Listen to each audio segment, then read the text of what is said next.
ഈ പാർലമെന്റ് തെരഞ്ഞെടുപ്പിൽ ശരിക്കും തമിഴ്നാട്ടിൽ ഇപ്രാവശ്യം എന്ത് സംഭവിക്കുമെന്നുള്ളത് അറിയാനായിട്ടുള്ള ഒരു കാത്തിരിപ്പ് തന്നെയാണ് എല്ലാവർക്കും. കാരണം അവിടെ BJP അണ്ണാമലൈ ഇത്തവണ ഒരു വലിയ തരംഗം തന്നെ, ഒരു വലിയ ഓളം തന്നെ ഉണ്ടാക്കിയെടുത്തിട്ടുണ്ട് എന്നത് ഒരു യാഥാർത്ഥ്യമായിട്ടുള്ള ഒരു കാര്യം തന്നെയാണ്. അതിനിടയിൽ തന്നെ BJPക്ക് ഇപ്രാവശ്യം എത്രത്തോളം സീറ്റുകൾ അവിടെ ഉയർത്താനായിട്ട് സാധിക്കും, അത് ഒരു വലിയ തിരിച്ചടിയാകുമോ സ്റ്റാലിന്? അണ്ണാമലൈ ഒരു വലിയ തരംഗമായി തന്നെ മാറുമോ? അണ്ണാമലയ്ക്ക് ഇപ്രാവശ്യം വിജയിക്കാനായിട്ട് സാധിക്കുമോ? ഒരു വലിയ ചോദ്യമായി തന്നെ നിലനിൽക്കുന്ന കാര്യം തന്നെയാണ്.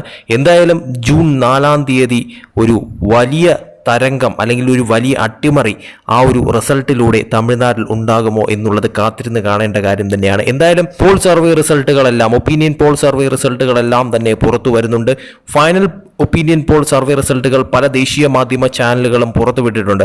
അതിൽ തന്നെ തമിഴ്നാട്ടിൽ എന്ത് സംഭവിക്കുമെന്ന ചോദ്യത്തിനുള്ള ഉത്തരം ആ ഒരു ഒപ്പീനിയൻ പോൾ സർവേ റിസൾട്ടുകളിൽ പറയുന്നത് BJP ഇത്തവണ തമിഴ്നാട്ടിൽ ഒരു വലിയ മാറ്റമുണ്ടാക്കാനായിട്ടുള്ള സാധ്യത തന്നെയാണ് ആ ഒരു ഒപ്പീനിയൻ പോൾ സർവേ റിസൾട്ടിൽ തന്നെ കാണാൻ സാധിക്കുന്നത്. കാരണം BJP ഇത്തവണ സീറ്റുകൾ അവിടെ നേടുമെന്നത് ഉറപ്പാക്കുന്ന തരത്തിലുള്ള ഒരു ഒപ്പീനിയൻ പോൾ സർവേ റിസൾട്ടുകൾ തന്നെയാണ് പുറത്തു വന്നുകൊണ്ടിരിക്കുന്നത്. അതിൽ തന്നെ ഇന്ത്യ TV പുറത്തുവിട്ട ഒപ്പീനിയൻ പോൾ സർവേ റിസൾട്ടുകൾ നോക്കുമ്പോഴത്തേക്കും BJP ഇക്കുറി തമിഴ്നാട്ടിൽ സീറ്റുകൾ ഉറപ്പിക്കും എന്നുള്ള തരത്തിൽ തന്നെയാണ്. അതായത് 4 സീറ്റുകൾ വരെ BJP ഇത്തവണ തമിഴ്നാട്ടിൽ നിന്നും നേടിയെടുക്കാം എന്നുള്ള തരത്തിൽ തന്നെയാണ് ഇന്ത്യ TVയുടെ ഒപ്പീനിയൻ പോൾ സർവേ റിസൾട്ട് വന്നിരിക്കുന്നത്. ഇന്ത്യ TVയുടെ ആ ഒരു കണക്ക് നോക്കുമ്പോഴത്തേക്കും അവിടെ അതായത് തമിഴ്നാട്ടിൽ 39 സീറ്റുകളിൽ DMK 17 സീറ്റുകൾ നേടുമെന്നും AIADMK 4 സീറ്റുകൾ വരെ നേടാമെന്നും BJP അവിടെ 4 സീറ്റുകൾ വരെ നേടാമെന്നും കോൺഗ്രസ് അവിടെ 8 സീറ്റുകൾ വരെ നേടാമെന്നും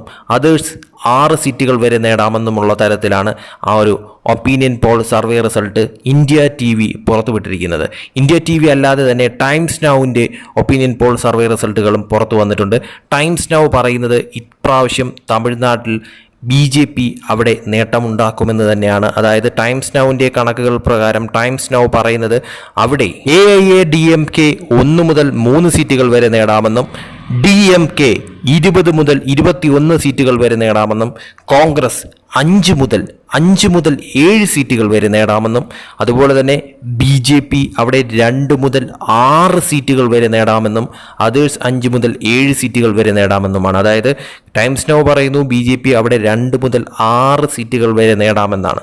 അതുപോലെ തന്നെ അവരുടെ ആ ഒരു വോട്ട് ശതമാനം, അതായത് എത്രത്തോളം ശതമാനം കണക്ക് നോക്കുമ്പോഴത്തേക്കും ടൈംസ് നൗ പറയുന്നത് അവിടെ DMK 26% വോട്ടുകൾ നേടാമെന്നും കോൺഗ്രസ് അവിടെ 18% വോട്ടുകൾ നേടാമെന്നും AIADMK അവിടെ 17% വോട്ടുകൾ നേടാമെന്നും അതുപോലെ തന്നെ BJP അവിടെ 19% വോട്ടുകൾ നേടാമെന്നും അതേഴ്സ് 20% വോട്ടുകൾ നേടാമെന്നുമാണ്. അതായത് BJPക്ക് അവിടെ 19% വോട്ടുകൾ അവിടെ നേടിയെടുക്കാൻ സാധിക്കുമെന്നത് തന്നെയാണ് ഈ പറയുന്ന ടൈംസ് നൗവിൻ്റെ ഒപ്പീനിയൻ പോൾ സർവേ റിസൾട്ടിൽ അവർ പറയുന്നത്. എന്തായാലും അത് ഒരു വലിയ നേട്ടം തന്നെയാവും അങ്ങനെ നേടിക്കഴിഞ്ഞാൽ ഉറപ്പായിട്ടും. അപ്പോൾ ഈ പറയുന്ന ഒപ്പീനിയൻ പോൾ സർവേ റിസൾട്ടുകളിലെല്ലാം തന്നെ BJP അവിടെ സീറ്റുകൾ നേടുമെന്ന് തന്നെയാണ്. തമിഴ്നാട്ടിൽ ഇത്തവണ BJP ഒരു മാറ്റമുണ്ടാക്കാനായിട്ട് സാധിക്കും. സീറ്റുകൾ ഉറപ്പിക്കാൻ പാകത്തിനുള്ള ഒപ്പീനിയൻ പോൾ സർവേ റിസൾട്ടുകൾ തന്നെയാണ് ഇപ്പോൾ പുറത്തു വന്നുകൊണ്ടിരിക്കുന്ന ഈ ഒരു ഫൈനൽ ഒപ്പീനിയൻ പോൾ സർവേ റിസൾട്ടുകൾ എന്ന് പറയുന്നത്.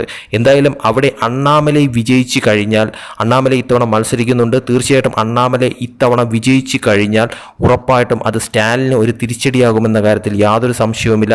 DMK അത്രത്തോളം ശക്തമായിട്ട് തന്നെയാണ് അണ്ണാമലൈ എതിർക്കാനായിട്ട് അണ്ണാമലയ്ക്കെതിരെ നിർത്തിയിരിക്കുന്ന ആ ഒരു സ്ഥാനാർത്ഥിക്കായിട്ട് അവിടെ പ്രകടനങ്ങളും പ്രചാരണങ്ങളും ഒക്കെ നടത്തുന്നത്. പക്ഷേ അതിനെയെല്ലാം മറികടന്നുകൊണ്ട് ഒരു വലിയ തരംഗമുണ്ടാക്കിക്കൊണ്ട് തന്നെ അണ്ണാമലൈ മുന്നേറുന്നു എന്നത് യാഥാർത്ഥ്യമായിട്ടുള്ള കാര്യം തന്നെയാണ്. തീർച്ചയായിട്ടും അണ്ണാമലയ്ക്ക് ഇത്തവണ വിജയിക്കാൻ സാധിച്ചു കഴിഞ്ഞാൽ അതൊരു വലിയ കോളിളക്കം ഉണ്ടാക്കും. അതുമാത്രമല്ല തമിഴ്നാട്ടിൽ ഒരു വലിയ മാറ്റമുണ്ടാക്കുന്നതിൻ്റെ തുടക്കമായി തന്നെ അണ്ണാമലയുടെ ആ ഒരു വിജയത്തെ കാണാനും സാധിക്കുമെന്ന കാര്യത്തിൽ യാതൊരു സംശയവുമില്ല. കാത്തിരുന്ന് കാണാം എന്തായിരിക്കും ഇത്തവണ തമിഴ്നാട്ടിൽ സംഭവിക്കാൻ പോകുന്നതെന്നുള്ളത്.